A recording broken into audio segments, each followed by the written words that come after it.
এই প্রথম পডকাস্টের মাধ্যমে বিএনপির চেয়ারম্যান তারেক রহমান বিস্তারিত বলবেন তার পরিকল্পনার কথা। একটা পরিকল্পনার কথা আপনাদের সামনে তুলে ধরতে চাই। এই কার্ডটার নাম আমরা দিয়েছি ফ্যামিলি, কৃষক, শিক্ষাই হচ্ছে জাতির মেরুদণ্ড।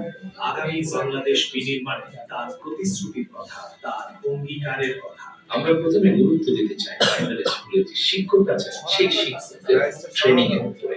20,000 খাল খনন করতে চাই। যারা ধর্মীয় প্রধানরা আছেন মাসিক সম্মান ব্যবস্থা করতে চাই। সারা বাংলাদেশে বৃক্ষ রোপণ অভিযান শুরু করতে চাই। ছেলে হোক মেয়ে হোক, যুবক হোক যুবতী হোক, স্পোর্টস ম্যান বা স্পোর্টস ওমেন।